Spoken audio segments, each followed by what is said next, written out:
kita seminar atau sertifikat yang didapatkan yang dengan pengembangan diri itu kita bisa memberikan laporan deskripsi, terus SPT-nya juga supaya bisa dinilai dalam penilaian DUPAK.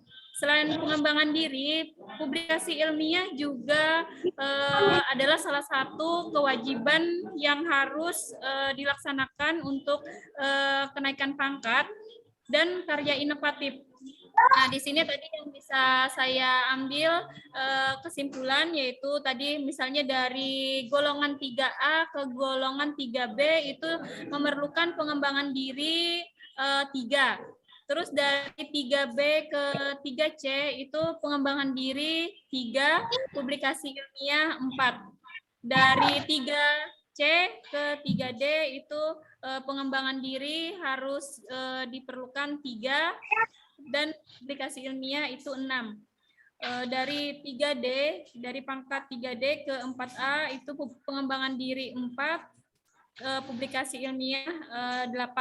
Dari 4A ke golongan 4B diperlukan pengembangan diri 4, publikasi ilmiah 12, dan dari golongan 4B ke 4C pengembangan diri 4, publikasi ilmiah 12, dan 4C ke 4D dari pengembangan diri 5, publikasi ilmiahnya 14, dan yang terakhir dari 4D ke 4E itu pengembangan diri 5, publikasi ilmiah 20. Nah, tentu saja kita harus di sini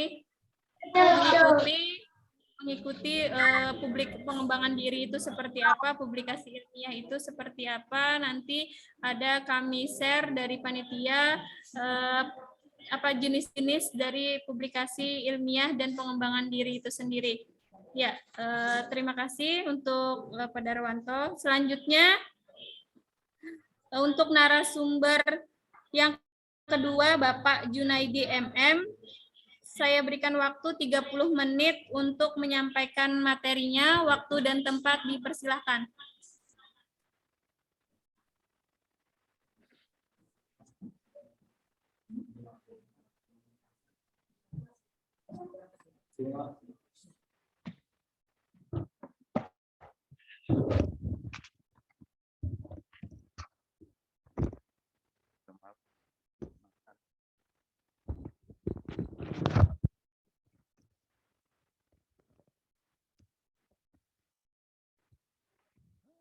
Dari pian situ kamarnya.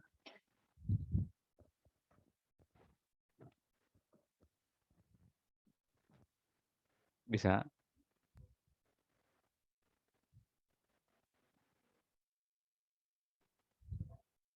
Bila mulai pada akhirnya.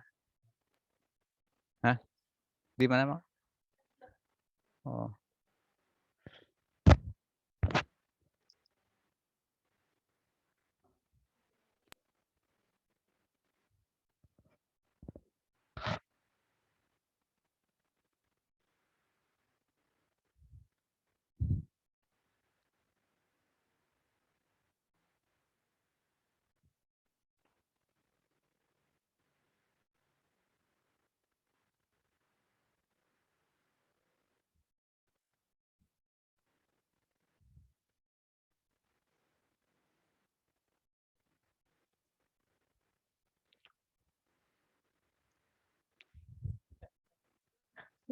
Mulai kah? Ya. Assalamualaikum warahmatullahi wabarakatuh. Alhamdulillah, bersyukur kehadirat Allah Subhanahu wa taala. Hari ini kita dipertemukan dalam rangka kegiatan yang diprakarsai oleh PGRI Kecamatan Kusan Hilir. Selawat dan salam tak lupa kita aturkan kepada junjungan kita Nabi besar Muhammad SAW, juga kepada para sahabat dan pengikut-pengikut beliau hingga yaumil akhir nanti. Pertama-tama saya ucapkan terima kasih ya yang setinggi-tingginya kepada panitia penyelenggara yang telah memberikan kepercayaan kepada saya untuk mengisi salah satu agenda kegiatan PGRI Kecamatan Kusan Hilir. Atas kepercayaan ini, saya merasa ada beban yang cukup tinggi karena berkaitan dengan upaya kepentingan para guru-guru, khususnya yang PNS, kaitannya dengan untuk bisa naik pangkat. Pada sesi ini, panitia memberikan judul tentang kaitan dengan penyusunan publikasi ilmiah. Namun saya kemarin, karena ini baru 1 hari, jadi saya juga mengalami hambatan dalam menafsirkan yang dimaksud. Sehingga saya menyimpulkan bahwa yang dimaksud ini adalah bagaimana membuat laporan pengembangan keprofesian berkelanjutan. Jadi judulnya saya arahkan ke sana. Ya. Jadi ini. Nah, sebelumnya saya kenakan bahwa saya mungkin sudah dari moderator sudah disampaikan, ya, nama Junaidi, saya masih menjabat di Kepala SMP Negeri 2 Kusan Hilir. Baik, kita akan memanfaatkan waktu ini sedemikian rupa, karena waktunya cuma 30 menit. Mudah-mudahan slide yang saya buat bisa selesai. Oke, lanjut Pak. Oh, Anuja. Ini kah?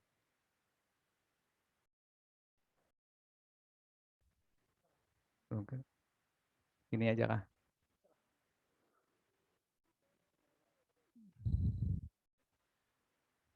Ini mana mengendalikannya? Oh, lambat. Baik. Nah, ini yang kaitannya dengan secara umum, saya mendengar informasi kadang-kadang pada saat mau melengkapi daftar usul naik pangkat, bingung dalam melengkapi dokumen yang dimaksud, ya. Dokumen yang dimaksud. Kita ini kan membahas masalah PKB-nya, ya. PKB itu pengembangan keprofesian berkelanjutan, ya. Ada pengembangan diri, ada publikasi ilmiah, dan juga ada karya inovatif. Lanjut, ya. Itu permasalahan secara umum, ya, secara umum. Perlu saya sampaikan bahwa permasalahan ini kaitannya dengan mau usul naik pangkat. Nah, jadi oleh karena itu kita mencari trik supaya dalam usul itu tidak mengalami hambatan. Nah, perlu diketahui bahwa ada beberapa jenis laporan PKB, ya, seperti yang dilihat ini. Pertama, laporan diklat fungsional, ya, laporan diklat fungsional. Nah, ini kada kau langsung ke inilah. Ini kah? Oh ya. Ini ada beberapa aja yang saya sampaikan. Mungkin yang terpenting diantaranya ini adalah pertama laporan diklat fungsional, kemudian laporan kegiatan kolektif, ya, kemudian laporan presentasi ilmiah, laporan penelitian. Nah, karena kita bidang pendidikan, mungkin yang pas itu penelitiannya adalah PTK, ya, penelitian tindakan kelas atau penelitian tindakan sekolah. Padahal penelitian yang lain juga bisa. Kemudian laporan best practice. Kemudian yang keenam, laporan karya teknologi tepat guna. Nah, ini mungkin yang lain-lain ada laporan membuat modul, ya kan? Laporan alat peraga, itu ada. Pada intinya ini mengacu kepada buku 4, ya, buku 4 yang sudah direvisi tahun 2019, ya. Kalau yang 2016 itu sudah ada perubahan, ya, ada perubahan sedikit, ya, dalam tatanannya. Lanjut.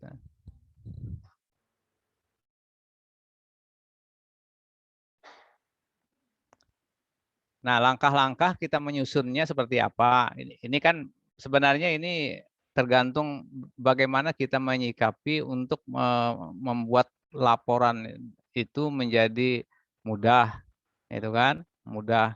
Kita lihat dulu unsur-unsur dokumen yang diperlukan dalam laporan. Nah, setiap laporan ada yang mirip-mirip, ada juga yang berbeda. Jadi laporan itu tergantung jenis laporan apa yang mau kita buat. Misalnya laporan PTK, kita lihat dulu unsur-unsur PTK itu apa aja, ya kan? Mulai koper, ya, ada juga kata pengantar, daftar isi dan sebagainya. Kan yang jelas sistematikanya itu ada di buku 4. Sana ada di lampiran bagian belakang itu ada eh, sistematikanya. Kemudian mengumpulkan dokumen kegiatan. Apa aja dokumen kegiatannya itu? Yang kaitan dengan pertemuan, misalnya foto, surat tugas, ya pokoknya yang berkaitan dengan pelaksanaan kegiatan itu dikumpulkan, ya. Kemudian kita memilah unsur dokumennya. Jadi kan ada unsur dokumen apa, ya, dipilah misalnya kalau dalam kegiatan ada kumpulan surat tugas, kemudian ada foto-foto, ya kita pilah. Nah, yang bagus kadang-kadang ini kan kita perlukan suatu trik, yaitu membuat checklist. Nah, checklist ini penting. Kadang-kadang kalau kita istilahnya tanpa melakukan checklist, biasanya bisa ada yang ketinggalan. Nah, jadi di checklist itulah kita buat suatu tabel dokumen apa yang diperlukan di sana. Nah, sehingga ketika kita susun, kita checklist ada atau tidak adanya. Kemudian memasukkan dokumen ke dalam laporan berdasarkan sistematika laporan. Nah, ini biasa aja ini. Mungkin secara teknis tidak ada yang khusus ya. Ini hanya mungkin versi kita masing-masing supaya kita bisa memudahkan. Karena kendala kadang-kadang dalam menyusun itu seolah-olah berat sekali maulah dupak. Membuat dupak itu berat. Ada sampai-sampai minta bikinkan dengan orang lain, ya. Ya kalau bikin orang lain tidak masalah, tapi yang parah juga membikinkan laporan, ya. Karena kita ini adalah pekerja profesional, ya kita ini kan sudah dikategorikan guru itu adalah pekerja profesional. Sehingga salah satunya adalah melakukan suatu kegiatan yang mana ini adalah bagian profesi kita. Nah, termasuk yang sekarang yang dikembangkan itu adalah bagaimana guru itu melek TIK. Nah, itu kan ada anunya Undang-Undang nomor tentang guru dan dosen itu kan 14 tahun 2005 itu ada tersirat di sana ya bahwa kita adalah pekerja profesional. TIK adalah bagian yang harus kita kuasai. Nah, ini lanjut. Nah, ini contoh checklist yang kita maksud. Jadi itu isi aja ya yang ketika kita mau buat dalam usulan buat aja apa-apa yang penting di sana. Nah, kaitannya dengan keperluan untuk naik pangkat.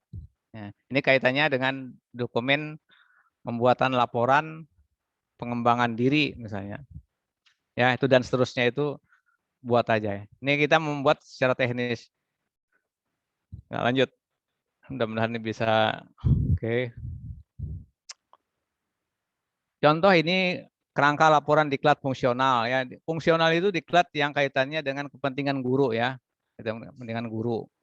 Nah, itu unsur-unsur yang diminta berdasarkan buku 4 yaitu ya ada bagian awal, bagian isi. Bagian awal itu adalah memuat judul diklatnya apa, ya, waktu pelaksanaan, tempat, tujuan, ya kan, lamanya itu jamnya, ya, penyelenggara, surat persetujuan dari atasan dan sebagainya. Kemudian bagian isi, ya, seperti itulah diklat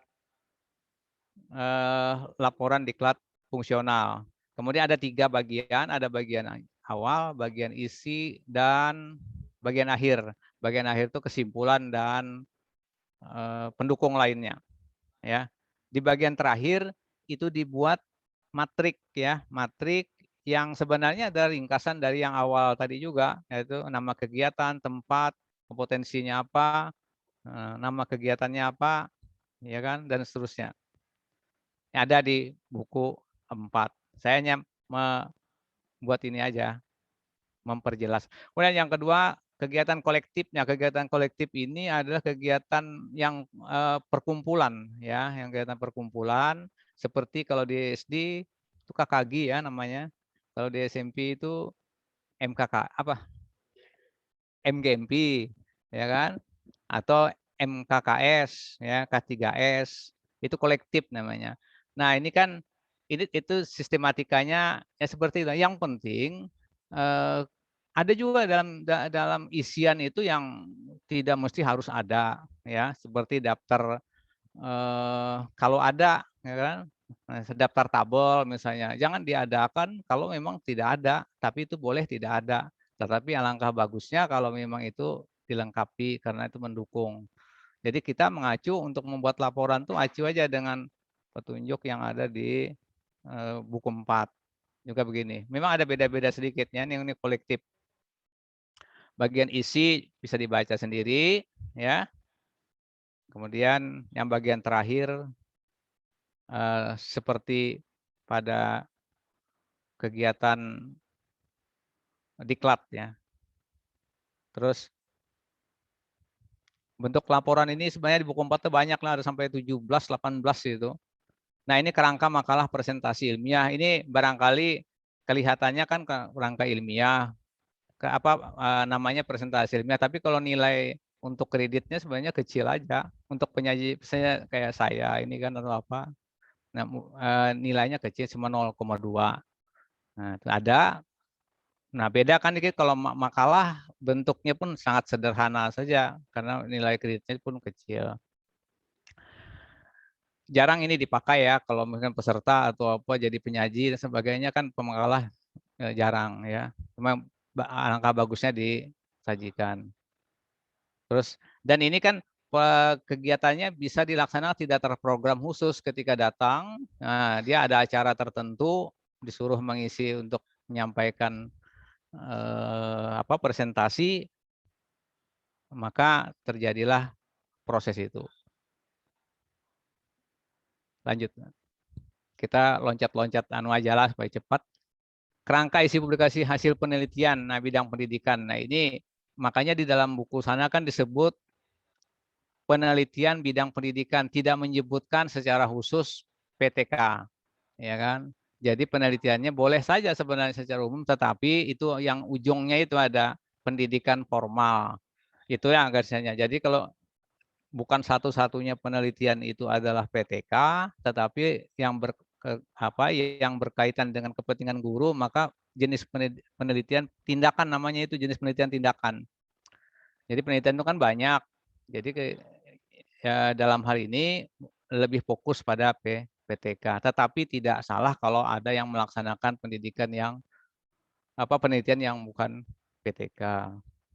Nah, di dalam teknis seperti ini mungkin sudah disampaikan oleh Pak Darwanto tadi, saya tidak mengarah ke sana, hanya kaitannya bagaimana kita menyusun untuk laporan. Ya, ketika laporan itu disusun, ada item yang kurang, yang seharusnya harus, itu akan menjadi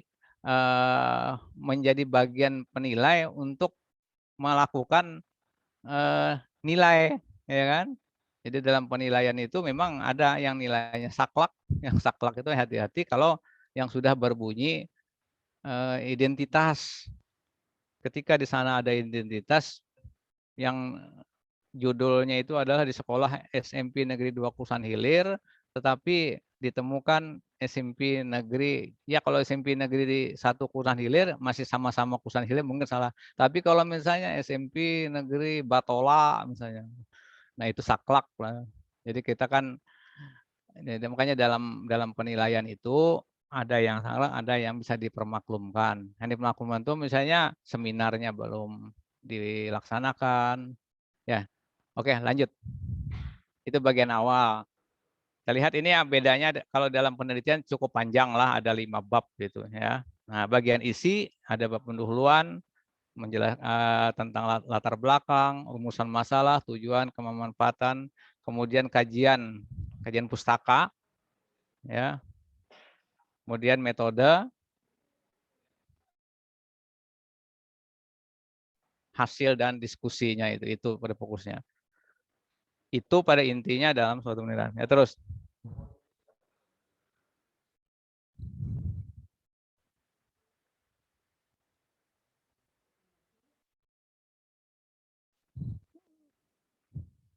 Nah, bagian akhir itu memuat daftar pustaka, lampiran, yaitu surat izin penelitian, dokumen. Ini kadang-kadang bisa dipermaklumkan, seperti surat penelitian dimasukkan di muka, ya. Ikuti aja apa yang dalam sistematika supaya mudah untuk manunya. Lewat ya. Nah, ini yang lampiran berikutnya adalah laporan best practice, ya. Beda, best practice ini lebih singkat. Nah, memang ada beda dengan yang laporan penelitian, karena best practice bukan penelitian, ya. Dia tidak meneliti, tetapi dia merupakan pengalaman yang ditulis, ya, yang ditulis, ya, ditulis. Tetapi laporannya ilmiah. Nah, kalau ilmiah itu kan kaidah ilmiah yang dipakai. Tidak, yang namanya ilmiah itu adalah segala sesuatunya, apa yang kita laporkan itu bersumber dari data dan fakta. Tidak boleh dengan hayalan. Itu apa yang kita laporkan ada datanya. Apa yang kita sampaikan memang faktanya ada. Makanya didukung oleh data. Beda dengan orang mengolah novel, ya kan? Karena imajinasi yang dipakai. Nah, jadi kalau ilmiah itu bersifat bisa diuji, ya, kebenarannya itu diuji. Oke, lanjut. Saya mungkin agak singgung-singgung sedikit ini masalah best practice, ya. Apa manfaatnya? Karena best practice ini merupakan pengalaman terbaik dan di angka kredit itu bernilai 2. Ya, tadi disampaikan oleh Pak Darwanto, barangkali masalah kita untuk naik pangkat ternyata ada yang salah persepsi bahwa naik pangkat khusus yang 3B ke atas selalu mengatakan harus ada PTK. Nah, mungkin sudah disampaikan tadi. Makanya pada peserta yang ada di sini barangkali bisa memahami bahwa kami datang ke sini ingin memberikan suatu pencerahan. Ya, karena sering kami mendengar keluhan dari kawan-kawan, kenapa sampai ada 5 tahun, 6 tahun, bahkan ada yang 10 tahun belum naik pangkat, padahal orangnya masih di 3B. Jadi ini persoalan. Lalu kadang-kadang efek yang tidak nyaman didengar, penilai susah memberikan nilai karena PTK sering ditolak. Ya, jadi ini barangkali kenapa kalau ketika itu ditolak memang ada kriteria penolakannya, ada kriteria penolakannya. Jadi aturan dari karya tulis itu sendiri yang bisa kita temukan di selama ini, persyaratan yang ringan saja yang harus kita harapkan adalah laporan itu harus dijilid. Ya, harus dijilid. Ada PTK yang tidak dijilid. Ini menunjukkan ini belum diapa-apai. Nah, itu kan ada di dalam sistem penilaian. Ya, banyak terjadi. Wah, kenapa? Itu kan sudah dibuat. Ya. Nah, itulah kalau kita mau memenuhi untuk bisa kita lolos, pertama dulu penuhi kewajiban yang itu tadi, terlepas dari isi yang sesungguhnya. Nanti isi itu nanti berjalan. Nah, itu yang perlu dipahami, ya. Ada syarat-syaratnya. Nah, nanti mungkin pengembangan ke depan kami akan bantu untuk bagaimana menyusun dupak, ya. Dupak itu sederhana aja sebenarnya, 1 lembar, paling banyak 2 lembar selesai. Ini saya lihat karena ada aplikasi yang diberikan kepada guru, ya kan. Lalu aplikasi itu dibiarkan semuanya berisi tanpa diisi, ya, berisi tanpa diisi. Mungkin bisa dipahami itu, ya. Ini isinya di sini. Lewatkan lagi. Itu bagian isi. Jadi saya singgung masalah best practice bahwa best practice itu memiliki beda dengan penelitian. Kalau penelitian itu menguji, ya, dia menguji dengan hipotesa, menguji dengan hasil, dan hasilnya bisa bagus, bisa tidak, kan gitu. Tapi kalau best practice jangan coba-coba tidak bagus, jelas tidak dipakai karena ini adalah karya inovasi. Karena itu adalah gagasan dari guru, gagasan kalau kepala sekolah, gagasan kepala sekolah yang menurut dia bersumber dari masalah, lalu dia mendapatkan solusi, lalu dibuat tulisan sehingga mempunyai suatu nilai yang sangat berharga. Itu best practice. Saya singgung bedanya ya, beda dengan penelitian. Nah, best practice itu pengalaman oleh penulis. Ya, lanjut.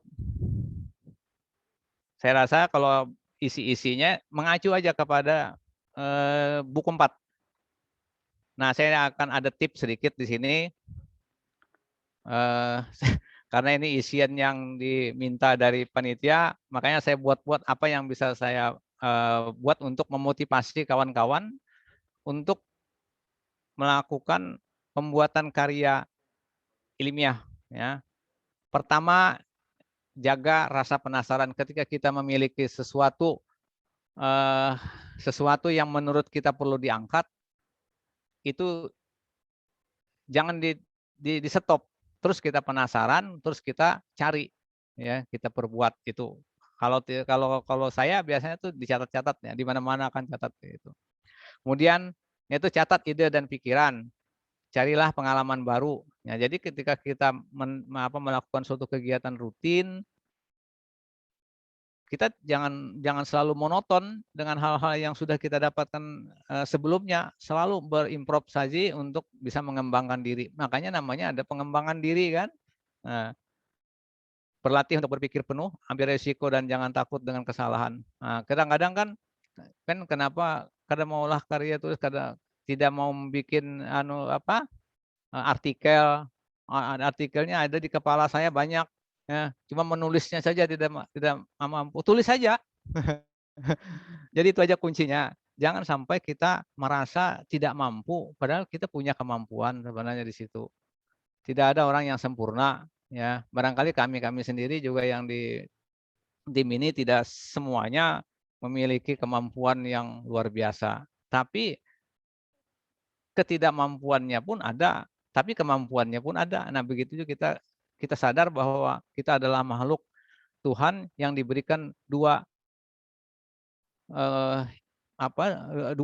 kekuatan dan dua itu tadi, ada yang kuat, ada yang lemah gitu kan. Sehingga yang kuat bisa berbagi, yang lemah bisa nanti minta dengan orang yang kuat. Bagilah ide. Nah, ini yang penting, apa yang kita munculkan jangan disimpan. Jadi kita ada punya kelebihan, karena membagikan ilmu itu ilmunya akan semakin bertambah. Kalau disimpan aja maka kurang bermanfaat. Tetap bertahan artinya apa yang sudah kita rumuskan tadi tetap kita konsekuensi, kecuali sudah beberapa kali tidak akan bisa berhasil, baru kita bisa stop. Kemudian ini tadi istirahat sejenak. Oke, ini motivasi saja untuk menulis, karena ini yang selalu saya pakai untuk dalam pengembangan saya. Mohon izin Bapak menyampaikan waktu sisa 5 menit lagi. Oke, siap. Kita coba. Ini hampir selesai, ini 5 menit lagi. Untuk mewujudkan karya inovasi itu, satu, menciptakan inovasi yang berguna bagi sekolah. Jadi inovasi yang kita buat itu memang manfaatnya dengan sekolah. Jangan sampai kita membuat suatu karya tidak ada manfaatnya untuk sekolah, ya kan? Dan kita memiliki motivasi yang kuat untuk sukses, kerja keras, pantang menyerah, kreatif, dan selalu mencari solusi. Ini adalah prinsip dari kewirausahaan. Dan terus,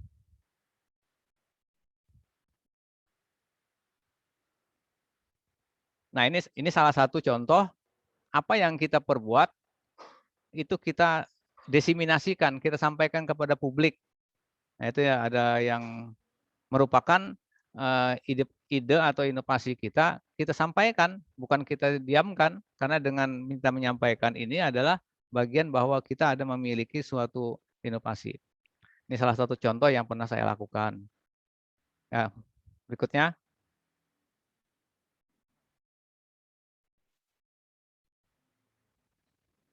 Ini juga gambar seminar hasil penelitian, ya.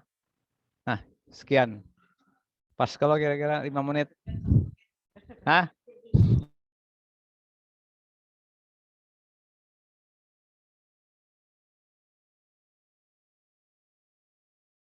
yang kurang berkenan atas isi yang disampaikan ini, karena saya juga manusia biasa, tapi mudah-mudahan ada manfaatnya. Terima kasih. Untuk ini saya akhiri dulu. Assalamualaikum warahmatullahi wabarakatuh. Waalaikumsalam warahmatullahi wabarakatuh. Terima kasih kepada Bapak Junaidi MM yang sudah sangat jelas memberikan paparan materinya. Secara garis besar dari paparan beliau yang bisa kita tangkap yaitu mengenai trik penyusunan laporan pengembangan keprofesian berkelanjutan itu terbagi menjadi dua, ada pengembangan diri, ada publikasi ilmiah. Nah, di sini pengembangan diri ini ada data pendukung, misalnya berupa surat panggilan untuk kegiatan workshop, terus ada SPT, surat tugas, seperti surat tugas, terus ada juknis kegiatan, dan pengembangan diri, laporan pengembangan deskripsi. Sedangkan untuk pengembangan atau publikasi ilmiah itu bisa berupa PTK, bisa berupa best practice, modul, media pembelajaran, terus artikel yang dibuat di media massa.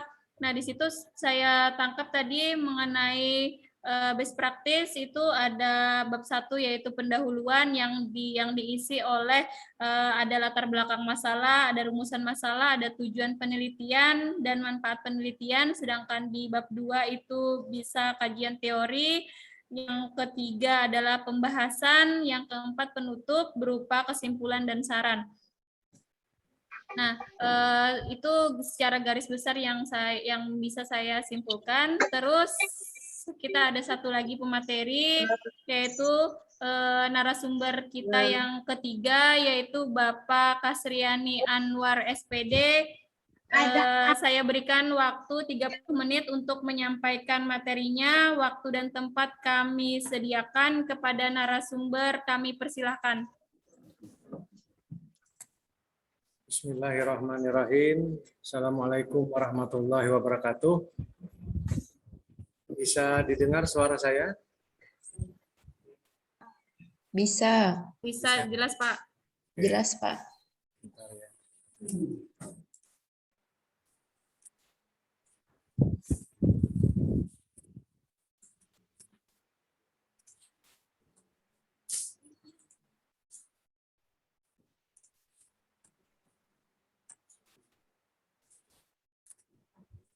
Share screen-nya sudah bisa dilihat tidak? Sudah bisa dilihat ya? Sudah Pak. Bismillahirrahmanirrahim. Terima kasih atas kesempatan yang diberikan. Di kesempatan ketiga ini kami diberikan waktu 30 menit untuk menyampaikan sajian yang bertema atau judulnya contoh-contoh pengembangan ilmiah. Mohon izin Bapak dan Ibu semua yang ada di ruangan ataupun yang ada di tempatnya masing-masing. Pertama, seperti yang kita ketahui bahwa ada dua hal dalam pengembangan ilmiah yang seperti diutarakan oleh dua narasumber kita. Pertama ada publikasi ilmiah, ada karya inovatif. Jadi pengembangan ilmiah ada dua hal itu. Kemudian lagi yang pertama, makalah yang disajikan di forum ilmiah, ini adalah syaratnya ya, syarat pembuatannya seperti ini. Contohnya tadi belum sempat kami link. Kemudian lagi yang kedua adalah laporan hasil penelitian. Nah ini contohnya misalnya adalah PTK. Sebentar, ini bisa tidak di share screen-nya. Nah, PTK seperti kita ketahui ada kerangkanya, contohnya juga ada sebenarnya.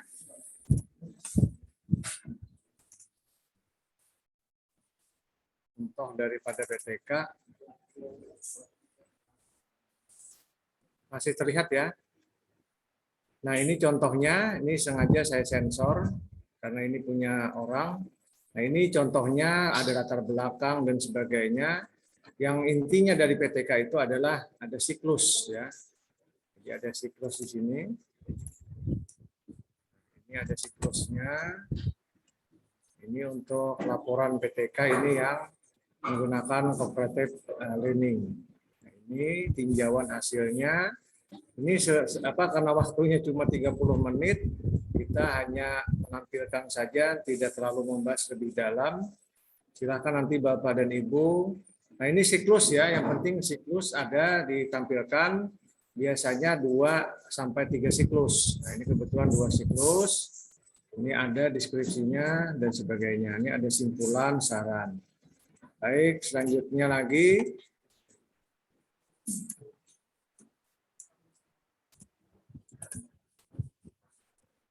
Yang ketiga adalah makalah. Nah, ini makalah ilmiah, ini aturannya yang ada di buku 4. Nah, yang ini adalah contohnya. Nah, ini contoh dari makalahnya. Makalah yang kita buat.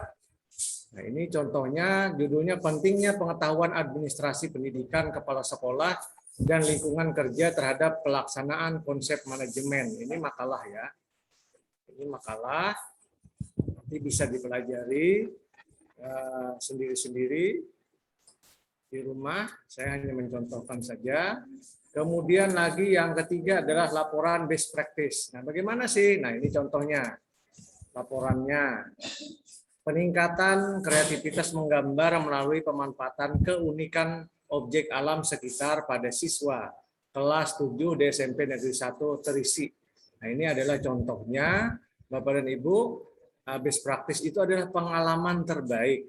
Paling tidak di sini akan diungkapkan apa sih trik kita yang membedakan dengan yang lain, sehingga kita punya pengalaman yang begitu berharga, yang begitu berbeda, yang bisa kita bagikan kepada orang lain. Makanya pengalaman terbaik. Nah, ini laporannya sekilas saja. Kemudian lagi ada artikel dan jurnal ilmiah. Nah, ini contohnya artikel. Ini artikel di Radar Banjarmasin. Bagaimana sih menulis sebuah artikel? Artikel itu ada, menurut pengalaman saya, ini best practice juga.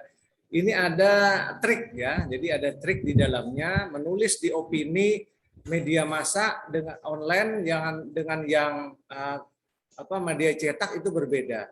Kalau yang online kita tidak terlalu banyak memaparkan teori-teori. Jadi hanya kepada ide-ide, rangsangan, dan juga kritikan, misalnya saran. Nah, itu kalau yang opini online. Kalau opini yang cetak itu pertama kita awali misalnya dengan fenomena dulu, dengan teori dulu, harapan dulu, baru nanti diisi dengan gagasan kita apa.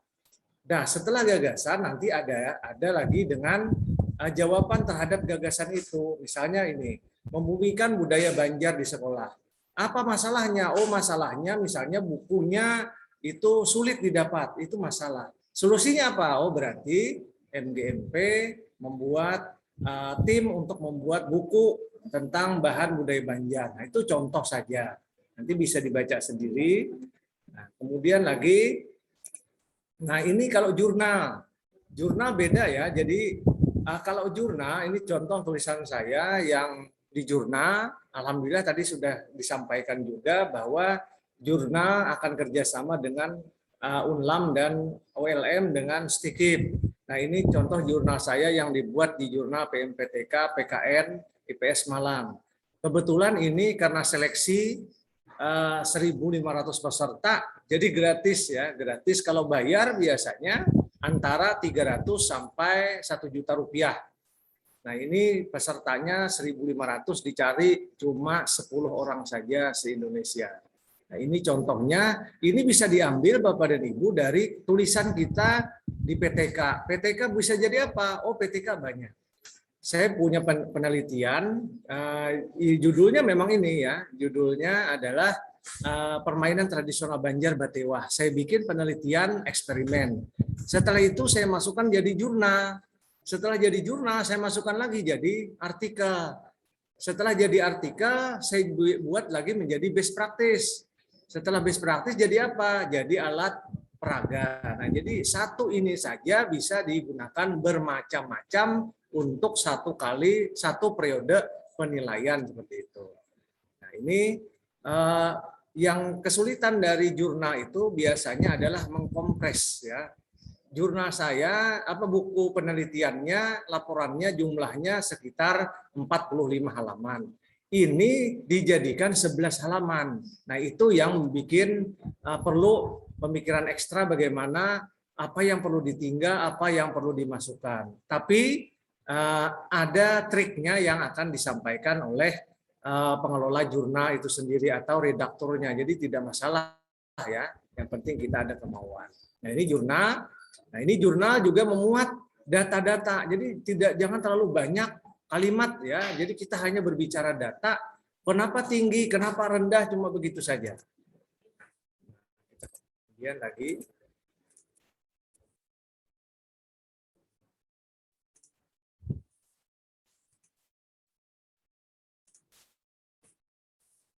Sampai di artikel ya. Nah, lanjut kita ke ini.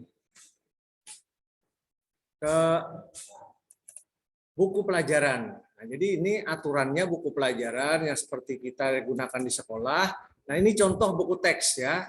Ini buku teksnya, buku budaya Banjar. Ingat, itu harus ber-ISBN.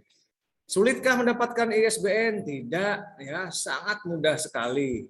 Bapak dan Ibu nanti, khususnya di Perusahaan Hilir, yang mau menerbitkan buku, bisa nanti saya bantu ke percetakan sampai menjadi buku. Dengan saya tidak usah bayar ya, saya tidak meminta jasa itu, saya hanya berbagi saja pengalaman membuat buku. Nanti Bapak Ibu yang bayar sendiri, saya tidak ikut di sana, saya hanya membantu bagaimana nanti sampai jadi buku, jadi cetak, ber-ISBN. Lanjut, yang selanjutnya adalah buku bidang pendidikan. Ya, buku bidang pendidikan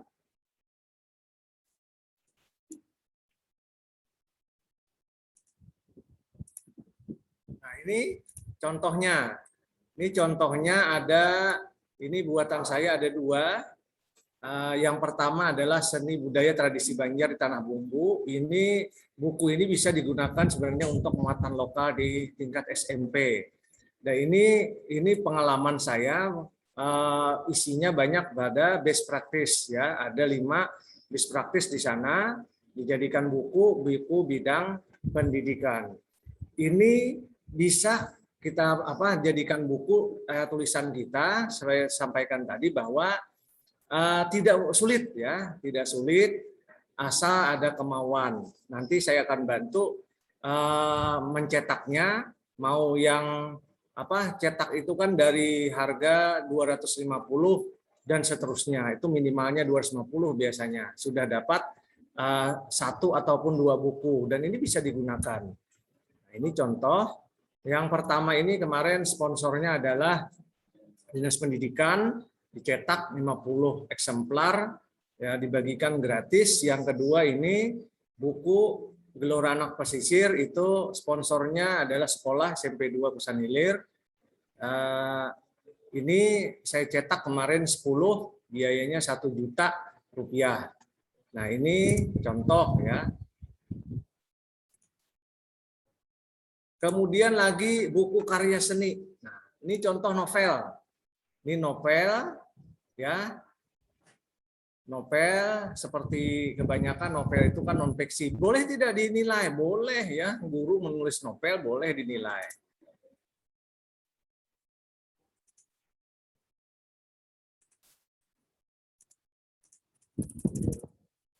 Ya.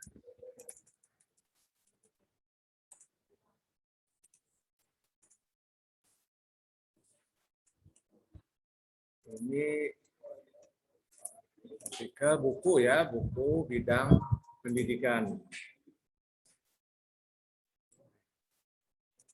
Ada kumpulan puisi tadi sudah ya. Nah, ini kumpulan puisi. Ingat, kumpulan puisi itu idealnya bukan yang antologi bersama, tapi antologi puisi yang dibuat oleh sendiri.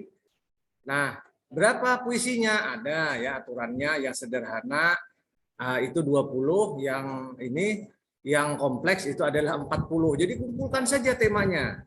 Nah, seperti itu.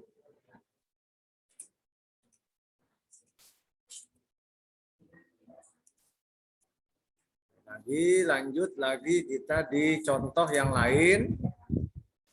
Ini ada kumpulan cerpen tadi sudah ya. Ini naskah drama. Nah ini naskah drama karya Pak Ajim. Ini contohnya ada 6 naskah drama dikumpulkan jadi satu buku. Bisa ya, bisa juga di ini.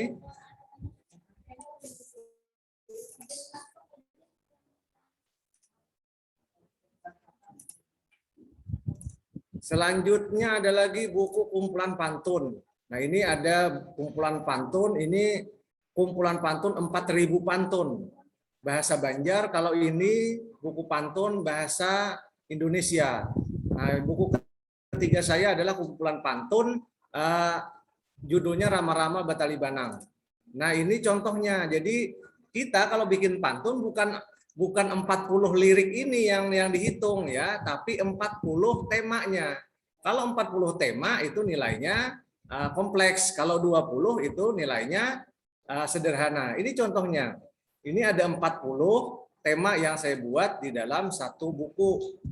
Dan tentu saja ini tidak jiplakan, tidak karya orang. Bagaimana bisa membuat pantun? Mudah ya, nanti ikuti saja kegiatan di PGRI pada bulan yang akan datang. Ada cara membuat pantun secara mudah, cara membuat puisi juga secara mudah.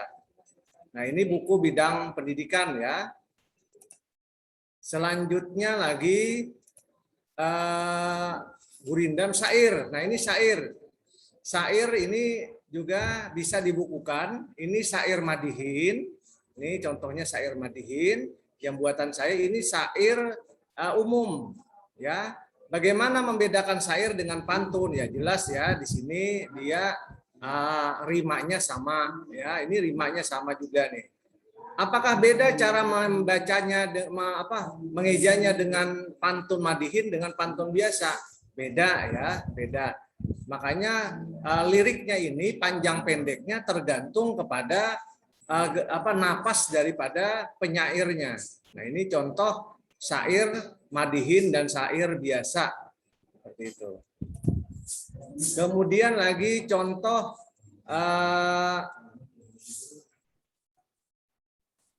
cerita rakyat ini tidak ada ya, tidak saya. Nah ini contoh karya seni. Jadi buku ya yang paling mudah itu bukukan saja. Boleh tidak kumpulan puisinya saja, boleh asal terbit di media. Boleh tidak cerpen saja, boleh. Nanti ada aturannya seperti yang disampaikan oleh narasumber sebelumnya. Nah, kemudian teknologi tepat guna. Nah ini contohnya, ya ini contoh teknologi tepat guna yang saya buat. Ini namanya adalah halumang. Dulu penilai Pak Darwanto bingung nih apa sih halumang. Nah ini ya alatnya. Alatnya sederhana, ini yang pembedanya. Inti daripada teknologi tepat guna adalah ada inovasi di dalamnya, kemudahan penggunaan, kemudahan didapat, dan sebagainya. Nah ini kelebihannya daripada yang lain tentu adalah barangnya mudah didapat di rumah. Yang kedua apa? Kalau yang lain itu bisa rusak, kalau ini kan kuat ya. Yang lain itu hanya beberapa buah yang bisa diambil, kalau yang halumang bisa banyak. Nah ini contoh dipraktekkan oleh masyarakat sekitar. Nah ini yang kedua adalah yang saya buat mesin memotong rumput. Kalau yang ini disandang, kalau yang ini cuma didorong. Nah ini kan mudah nih, perempuan juga bisa. Ini terbuat dari modifikasi mesin gerinda, tapi tidak saya rusak mesin gerindanya, bisa digunakan kembali. Bagaimana laporannya? Ini laporannya juga ada. Ya, sebentar. Ini laporannya untuk pembuatan alat teknologi tepat guna. Nah ini laporannya nih. Ya, ini laporannya. Ini sudah dinilai. Halumang juga sudah dinilai. Nah ini contohnya, nanti bisa Bapak Ibu dibagikan ini rancangannya. Ikuti saja contoh ini sehingga Bapak Ibu bisa nanti membuat sendiri. Begitu ya, saya tidak terlalu detail ini menjelaskan karena waktu yang sangat singkat. Kemudian lagi ada laporan alat praktikum. Nah ini laporan alat praktikum. Bapak Ibu bisa nanti dilihat ya laporan ini alat praktikum. bagaimana sih alat praktikum bisa dinilai ini untuk sederhana pengolahan air bersih, ya. Ini cara-caranya, ya.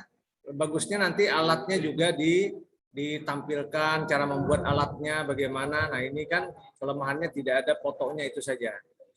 Nah ini secara sederhana. Kemudian lagi tadi ada nih pembuatan alat peraga, ya. Alat peraga, ya. Oh ini alat peraga. Nah ini alat peraga. Nah ini contohnya, ya. Ini contoh alat peraga. Alat peraga yang mana? Yang tadi yang saya jelaskan. Namanya batewah, ya. Alat peraga batewah, permainan batewah atau boy-boyan kata orang Sunda. Nah, ini mudah nih guru PPKN, guru IPA. Bisa tidak dipakai IPA? Bisa, ya. Menggunakan apa ini IPA? Oh, misalnya tentang anatomi tubuh misalnya, diurutkan dari bawah, dari kaki dan sebagainya, bisa. Kemudian lagi matematika bisa tidak? Bisa, tentang besaran dan satuan. Dari bawah misalnya dari milimeter naik ke atas sampai hekto dan sebagainya. Ini bisa, ya, digunakan. Nah, ini alatnya nih. Ini alatnya digunakan, diurutkan, baru dimain. Bagaimana mainnya? Nanti dicari siapa yang paling besiun di orang Banjar, behuncis di orang Lusungan. Jadi ditentukan nanti siapa yang kalah atau menggunakan home pipa, dicari satu yang kalah, nanti dia yang akan jaga. Nah ini permainannya sederhana sekali, ya. Ini tidak modal, ya, modalnya cuma di stiker. Kalau tidak ada stiker pun bisa, ya, cuma kertas dikasih lakban bening bisa nih. Bayangkan ini sudah sampai ke nasional ini. Ini Bapak dan Ibu, tinggal apa? Tinggal kita saja lagi kemauan. Mau tidak kita membuatnya? Nah, kayaknya seperti itu, ya. Tidak ada lagi yang ketinggalan ini. Semua sudah saya kasih contoh penerapannya, tinggal kita mau mengaplikasikan yang mana saja. Nah, Bapak Ibu, dalam ini modul, ya, modul tadi belum. Ya, ini modul. Pembeda modul itu adalah terdapat ini, ada petunjuk penggunaannya. Nah, ini kalau modul. Kemudian bagaimana nanti kalau diktat? Nah, diktat tadi belum, ya. Nah, ini contoh diktat nih. Ini contoh diktat. Nah, ini diktat. Nah, tadi kan Bu diktat itu sederhana, ya. Ini macam-macam nih diktatnya. Ini apa? Nah, ini, ya. Supaya apa? Supaya Bapak dan Ibu nanti bisa membuat di rumah, di sekolah untuk diterapkan. Nah, kira-kira begitu, ya, Bapak dan Ibu. Nanti kalau ada yang perlu ditanyakan, silakan saja nanti tanyakan secara langsung, atau nanti setelah ini Bapak dan Ibu bisa menghubungi kami di nomor WhatsApp supaya Bapak Ibu bisa dengan mudah membuat karya inovatif, kemudian karya publikasi ilmiah sebagai pengembangan karir dan pangkat Bapak dan Ibu. Kira-kira itu, Pak Moderator. Saya serahkan nanti kepada moderator. Sekian. Salah hilaf, mohon maaf. Assalamualaikum warahmatullahi wabarakatuh.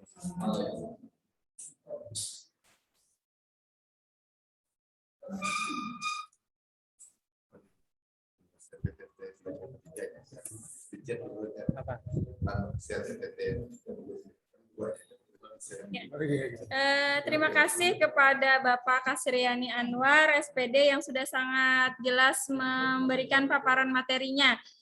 Secara garis besar tadi dari pemaparan beliau yang bisa kita tangkap yaitu tadi ada contoh-contoh dari pengembangan dari publikasi ilmiah berupa jurnal, berupa artikel, berupa best practice, buku yang sudah beliau masuk dalam percetakan tadi.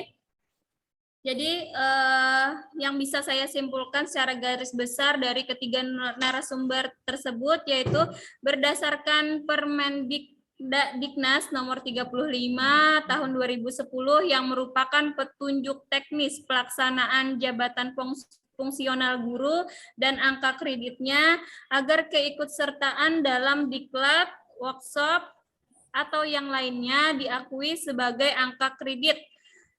Perlu membuat laporan pengembangan diri, diperlukan suatu kecermatan dan data yang mendukung. Kecermatan yang dimaksud adalah saat mengikuti kegiatan perlu membuat catatan-catatan kecil yang merupakan intisari dari pelatihan workshop tersebut. Sedangkan data pendukung berupa workshop tersebut bisa dicantumkan surat panggilan BIMTEK, surat tugas, juknis kegiatan, perlu disimpan baik-baik karena hal ini merupakan lampiran dari pengembangan diri tersebut. Nah, itu secara garis besar kesimpulan dari ketiga narasumber yang pada kegiatan sosialisasi pedoman penjabaran buku 4. Baiklah, berikutnya kita akan memasuki sesi tanya jawab. Sebelum memulai sesi tanya jawab, saya akan membacakan beberapa ketentuan yang harus diperhatikan. Sesi tanya jawab akan kita lakukan sebanyak 3 kali, baik itu dari pertanyaan yang berada pada kolom chat via Zoom maupun dari Bapak Ibu yang mengajukan raise hand atau mengangkat tangan pada fitur Zoom meeting-nya. Mekanisme sesi tanya jawab dimohon mencantumkan nama, unit kerja, pertanyaan ditujukan kepada narasumber siapa. Di sini untuk di kolom chat fitur Zoom ada beberapa peserta yang sudah menanyakan kepada narasumber.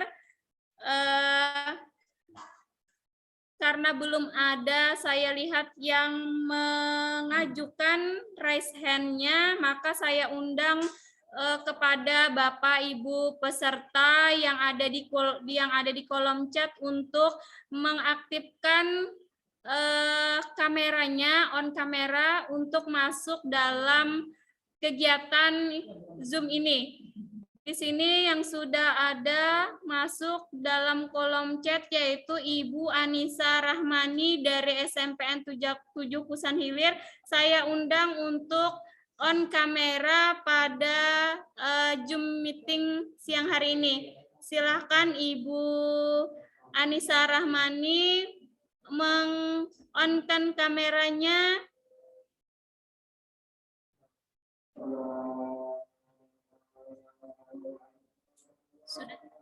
Sudah dijadikan Ibu Anissanya. Di sini ada pertanyaan dari Ibu Anissa Rahmani. Masih on Ibu Anissa Rahmani? Ya, masih. Oh, ini. Mana narasumber? Oh, sebentar kita karena azan zuhur kita break dulu sebentar.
Ya, silahkan kepada Ibu Anissa Rahmani untuk masuk dalam Zoom meeting kita untuk menyampaikan pertanyaannya.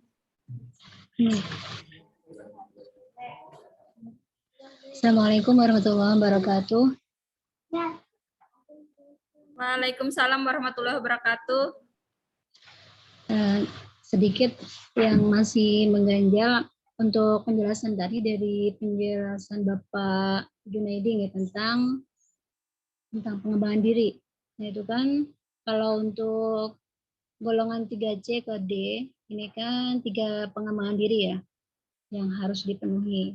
Nah, ini apakah yang 3 macam itu sama, boleh sama 3 kali kegiatan berarti kan kalau 3 macam, atau harus 3 yang berbeda-beda gitu dalam waktu kurun untuk naik pangkat itu aja. Terus kalau bolehlah menyambung Bu. Boleh Bu, silakan. Artinya yang ini yang untuk 6 PI ya. D itu kan 6. Nah, itu apa? Itu 6 tuh yang bagaimana maksudnya? Saya rasanya banyak sekali 6-nya. Gitu aja.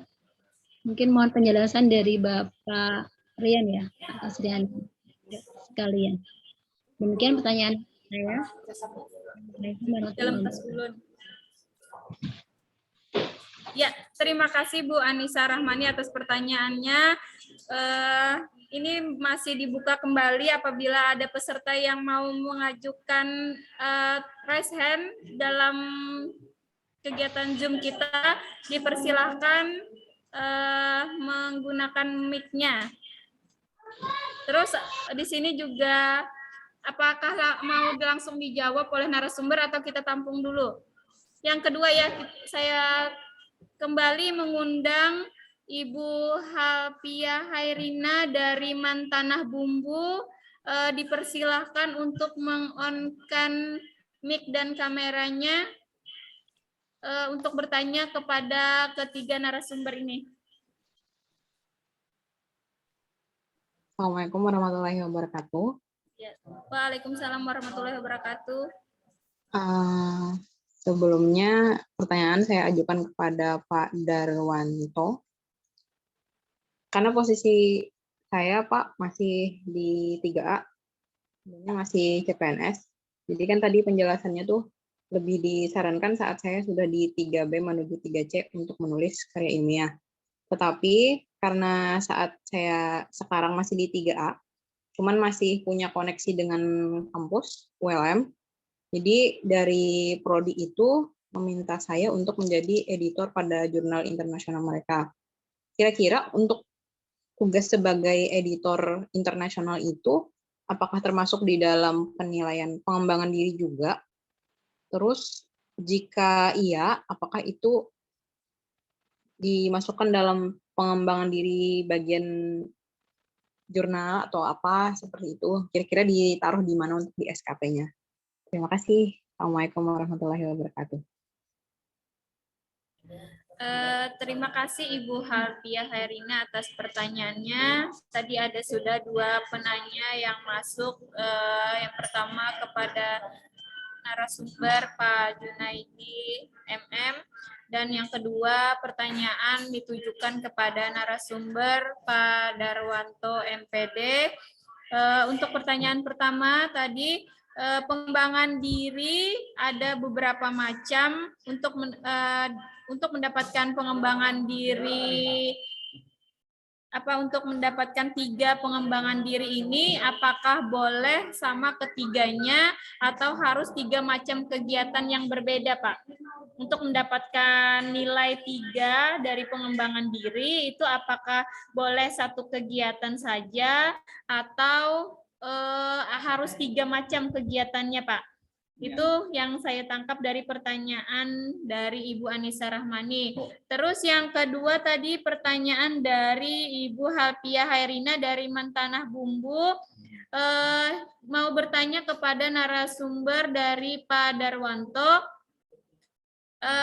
Ini berdasarkan tadi penjelasan Bapak Darwanto, untuk pengembangan, untuk publikasi ilmiah, dari 3A apakah diperlukan, apakah ada kewajiban untuk memenuhi publikasi ilmiah atau masih belum, Pak? Nah, di sini Ibu Halpia Hairina mempunyai publikasi ilmiah pada saat masih kuliah ya, tapi pada masih, misalnya saya minta jadi editor jurnal internasional di kampus saat masih 3A. Kira-kira itu masuk kegiatan pengembangan diri juga kah, Pak? Nah, mungkin pengembangan diri itu beda ya, Bu, dari publikasi ilmiah. Silahkan untuk narasumber menanggapi pertanyaannya itu.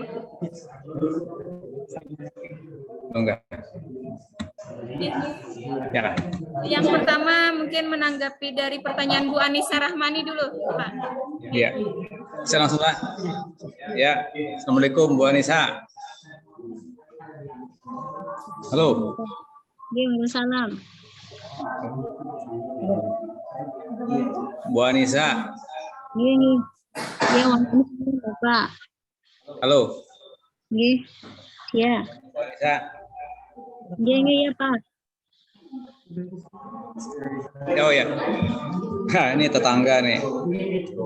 Kalau tidak salah pertanyaannya masalah angka 3 ada ya. Jadi 3 itu nilainya. Ya, kalau misalnya pengembangan dirinya sekali tapi nilainya 3 ya sudah masuk. Ya, atau kalau nilainya antara 30 sampai 8 jamnya 30 sampai 80 itu kan nilainya 1. Nah, itu bisa dikumpulkan ya. 3 pengembangan diri yang nilai 1. Jadi itu nilainya minimal yang dinilai itu adalah 3 nilainya. Oke? Oke, Pak, jelas, Pak. Oh ya. Jadi mau 1 sertifikatnya, tapi kan ada di situ angka persyaratan untuk dapat nilai 3, tidak masalah. Kurang sedikit saja tidak boleh. Masa 0,01 kan, itu tidak boleh. Untuk pangkat yang dari 3B ke 3B ya. Kan jadi ke 4A ke 4. Terus minta lagi, Pak, kalau misalnya ya, kegiatannya itu yang masa seperti ini. Halo?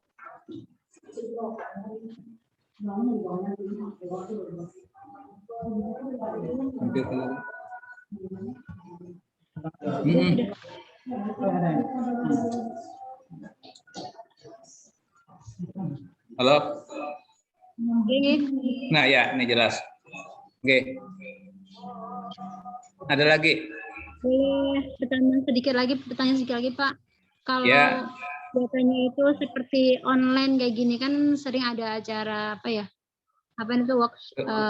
webinar. Webinar. Nah, itu bisa lah. Ya, bisa. Bisa. Tetapi benar-benar itu dilaksanakan. Ya memang kalau menurut aturannya itu kan nilainya cuma 0,1. Nah itu. Ya, tapi kalau webinarnya dilaksanakan dalam beberapa hari, itu kan, sehingga 1 harinya itu sekitar 8 jam, ya. Nah, mungkin webinar itu adalah sampai 8 jam itu misalnya. Atau Saya berapa? pernah mengikuti itu sampai setiap hari Jumat itu sekitar 4 kali pertemuan kalau tidak lama. Tapi dalam sertifikatnya berapa jam? Itu Sertifikat yang dimunculkan di dalam webinar itu kan dia kolektifkan. Nah, kan ada kalau artinya jumlah jamnya itu. Tapi harinya minimal 3 hari.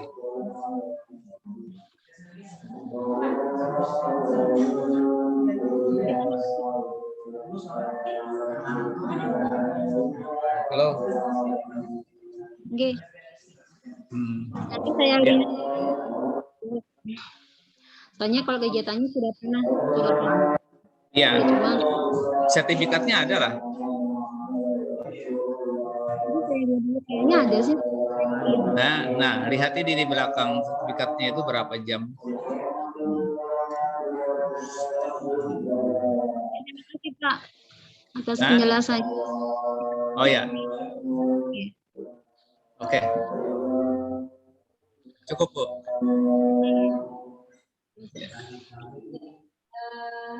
Sudah bisa diterima beberapa paparan dari tadi jawaban dari narasumber Pak Junaidi, Bu Anissa.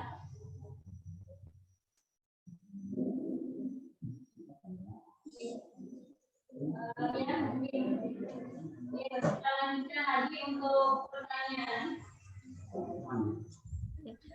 Ya, terima kasih kepada Pak Junaidi yang sudah memberikan jawabannya kepada Ibu Anissa Rahmani. Terus kita lanjutkan untuk pertanyaan kedua ditujukan kepada narasumber Pak Darwanto. Tadi sudah ada pertanyaan dari Ibu, ya, dari Ibu Halpia Hairina. Mungkin langsung bisa ditanggapi oleh Bapak.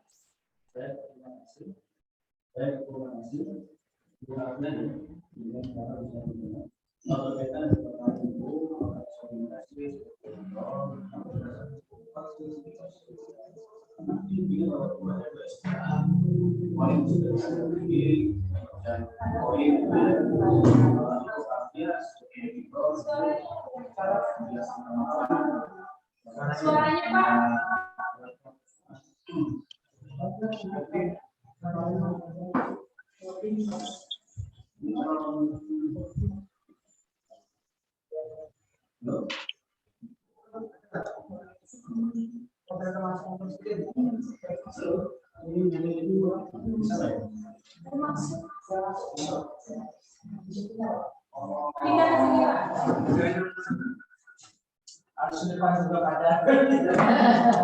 Nah, nanti udah pertanyaan aja lah. Kalau ada pertanyaan berikutnya lah.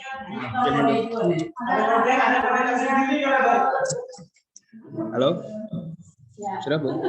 Baik, terima kasih Bu Kalvia. Kalau di dalam buku 4 itu pertanyaan Ibu apakah bisa dihitung sebagai angka kredit sebagai editor, itu tidak bisa dihitung Ibu. Jadi ada dua istilah mungkin di dalam penilaian. Kalau poin itu identik dengan angka kredit Ibu ya, tapi Ibu saya yakin pasti dapat yang satunya yaitu koin. Karena sebagai editor tentu Ibu dapat koin kan. Nah, artinya begini Ibu, meskipun dalam posisi 3A memang tidak wajib, tetapi kalau Ibu punya kompetensi untuk bisa membuat artikel yang itu bisa dikirim ke jurnal, tetap bisa dinilai sebagai bagian PIK Ibu. Jadi tidak perlu, saya nunggu nanti kalau sudah 3B karena belum wajib, tapi kalau Ibu sudah punya kompetensi untuk membuat artikel yang bisa dijurnalkan, ya tentu sebagai editor, Ibu juga membuat artikel tentu akan mendapatkan angka kredit. Itu Ibu Kalvi ya. Jadi kalau di buku 4 sepertinya sebagai editor itu tidak dapat angka kredit, tapi saya yakin mesti dapat koin Bu Kalvia ya. Karena sebagai editor. Kira-kira begitu Bu Kalvia. Apalagi itu kan jurnalnya sudah mungkin Sinta berapa Ibu? Sinta 3 Pak. Alhamdulillah sudah Sinta 3. Bagaimana Bu Kalvia? Cukup? Baik. Ada lagi Bu Erina? Ya, terima kasih Pak Darwanto sudah memaparkan jawaban dari Ibu Halfiah Hairina. Jadi masih saya buka untuk sesi tanya jawab melalui baik itu melalui via chat pada kolom via Zoom maupun dari Bapak Ibu yang mengajukan raise hand atau mengangkat tangan pada fitur Zoom meetingnya. Dipersilakan untuk Bapak Ibu apabila masih ada pertanyaan mengenai pedoman paparan buku 4 ini. Jadi tadi dijawab oleh Pak Junaidi. Dari pertanyaan Bu Anissa. Itu guru minta angkat tangan ke guru. Aktifkan. Oh ya. Jadi pertanyaan dari Bu Anissa tadi, pengembangan diri itu apakah boleh sama untuk mendapatkan 3 PD ini, apakah boleh sama ketiganya atau harus?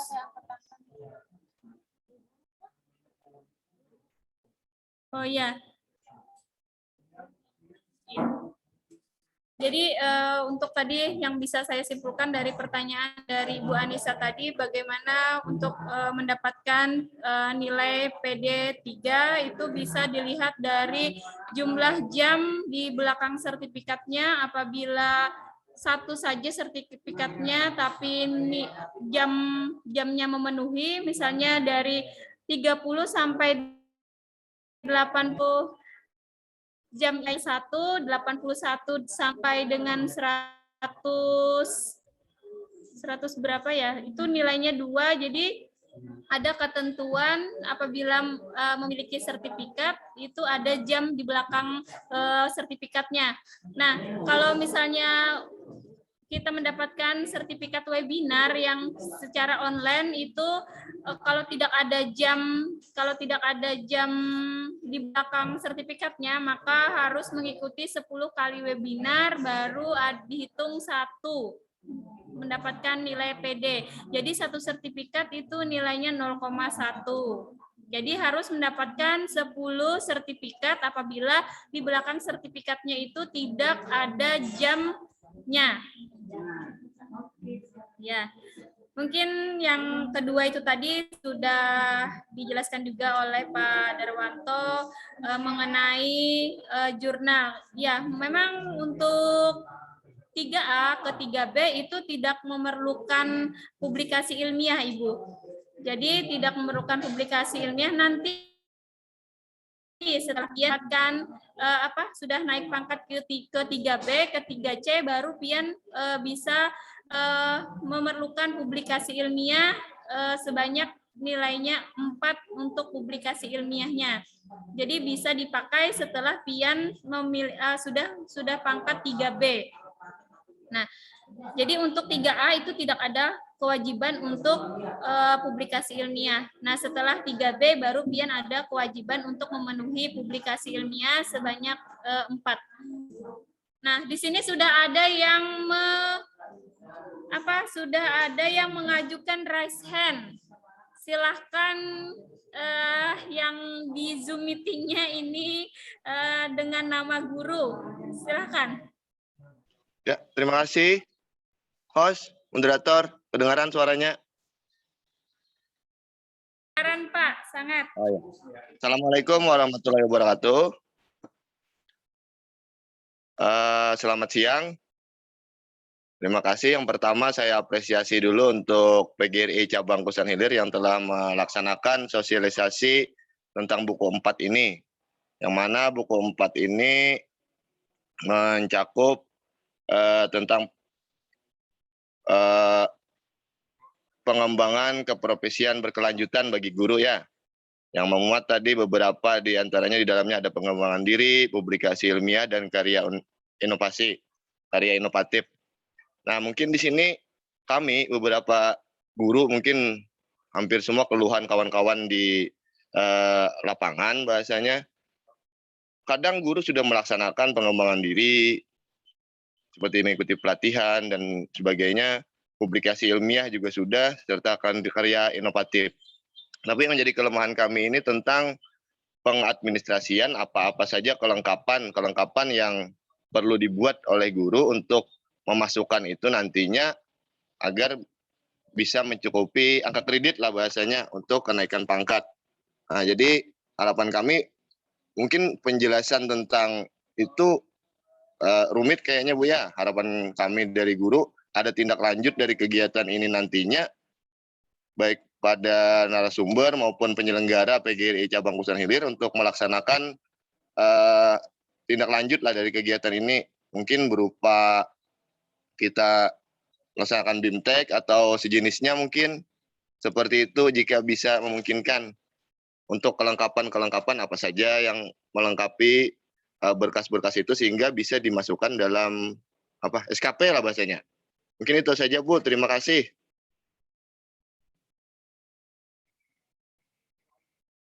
Terima kasih Pak Irwan. Pak Irwan Pak, dari SDN Juko Eja. Ya, tadi sudah dipaparkan pertanyaan, mungkin ditujukan kepada Pak Darwanto dan Pak Junaidi ya Pak Irwan. Mungkin lebih tepatnya kepada 3 narasumber serta penyelenggara sekaligus aku pengurus cabang Kecamatan Kusan Hilir. Apakah ada tindak lanjut dari kegiatan ini untuk melengkapi dokumen-dokumen tersebut gitu? Terima kasih Pak Irwan, jangan ditambah lagi pertanyaannya, cukup dulu. Ini dipersilakan kepada narasumber untuk memberikan jawabannya.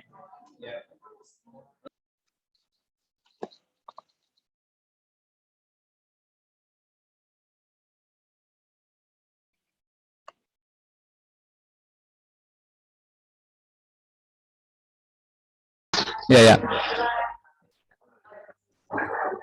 Belum Pak, belum. Ini.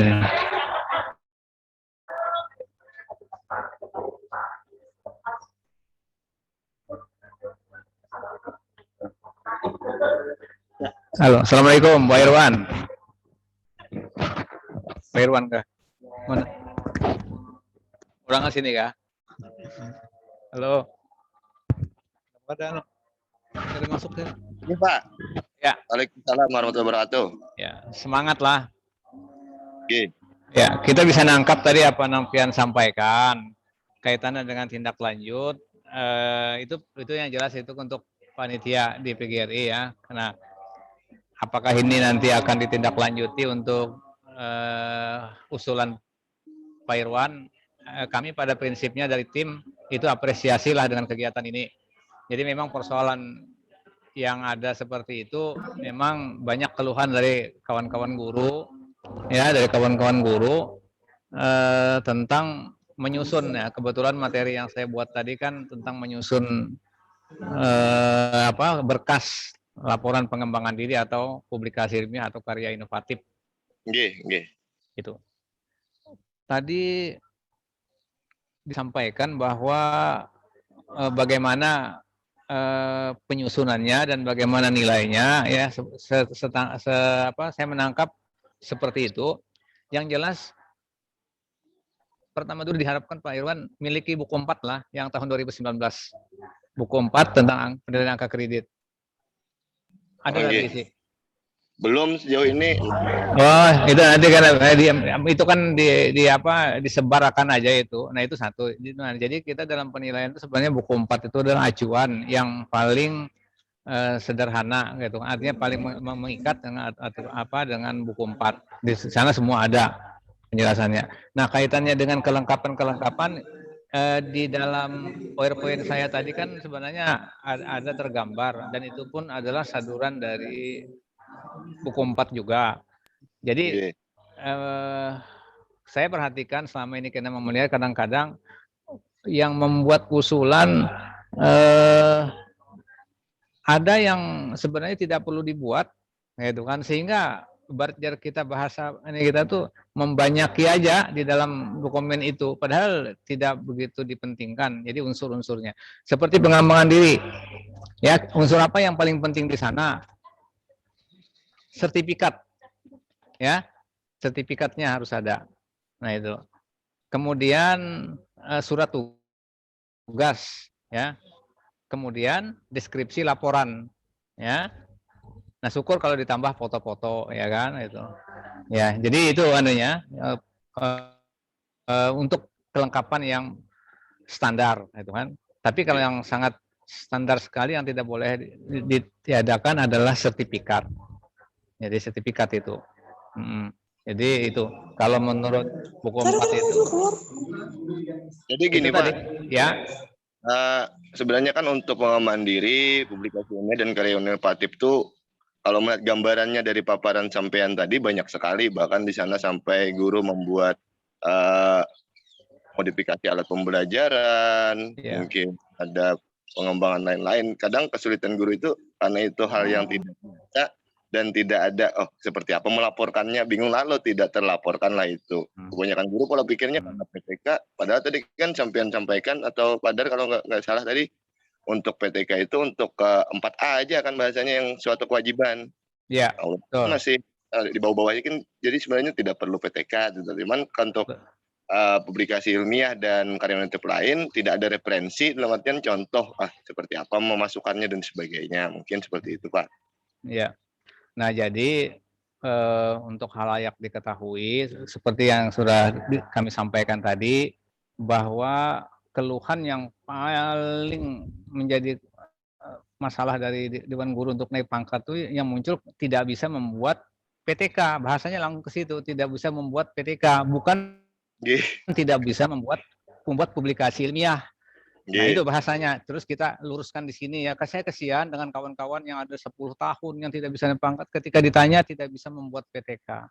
Ini beberapa waktu ini kan saya sudah menyampaikan informasi kewajiban membuat penelitian itu kewajiban ya, tanda bahasanya kewajiban hanya golongan 3D ke atas. Itu kewajiban. Tapi kalau mau 3A membuat PTK, 3B mau PTK, 3C mau PTK, tidak masalah, tetap menjadikan nilai, tapi bukan merupakan kewajiban. Yang jadi alat ukurnya itu adalah nilai angka kredit PI-nya itu yang dipersyaratkan. Nah, misalnya kita mau naik pangkat 3B ke 3C, maka disyaratkan publikasi ilmiahnya itu adalah 4. Di mana kita mencari 4? Kalau kita punya koran terbit 3 buah cukup. Harus memikirkan segala modul, ulah PTK. Nah, itu kan tanda kasarnya seperti itu. Cukup. Nah, jadi kalau dalam hal nanti pembuatan dupak, saya juga melihat seolah-olah kawan-kawan di lapangan merasa terbebankan.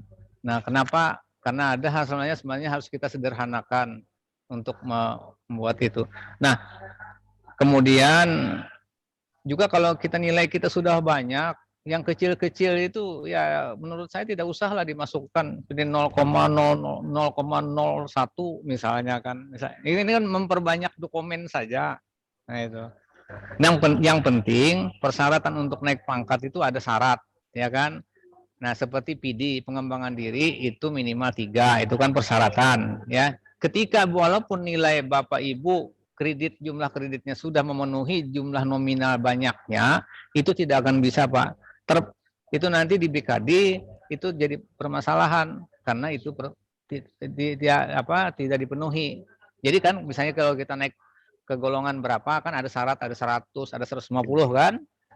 Misalnya kita syaratnya 150, walaupun kita dapat 200, ketika kita usul PD-nya tidak mencapai 3, tidak bisa naik pangkat. Nah, tidak bisa, ya itulah yang maksud saya. Artinya kita melihat dulu persyaratan minimal untuk naik itu apa. Jangan dilihat dari tinjau jumlahnya, jumlah angka kreditnya. Memang kalau jumlah kreditnya kurang, saklek juga. Jadi itu Pak. Insya Allah Pak, semangat aja. Kami siap aja mengawali, menyusunkan dupak yang sederhana. Asal semangat lah. Gitu.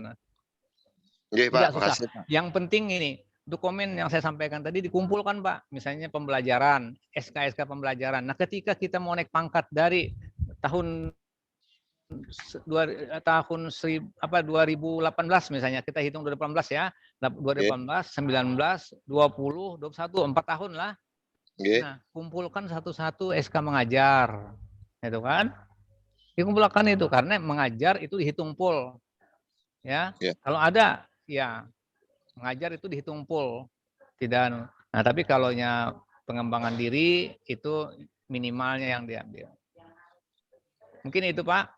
Oke, Pak. Masalah tindak lanjut kena dengan dengan PGRI ya. Kami apresiasi terakhir nih buat panitia atau PGRI cabang Kosan Hilir untuk masalah buku 4 tadi bisa di-share di yang revisi 2019, Pak ya? Iya, iya. Di-share di grup di chat grup Zoom ini, atau mungkin kalau berkenan PGRI bisa memfasilitasi untuk membagikan ke sekolah-sekolah mungkin ke depannya. Terakhir saran harapannya kegiatan seperti ini bisa dilanjutkan oleh PGRI cabang Kosan Hilir ke depannya. Mungkin tidak sebatas sosialisasi, karena sosialisasi kan rentan waktunya juga sebentar, Pak ya. Tidak bisa habis tentang masalah pengembangan profesi berkelanjutan ini. Iya, iya. Kami paham.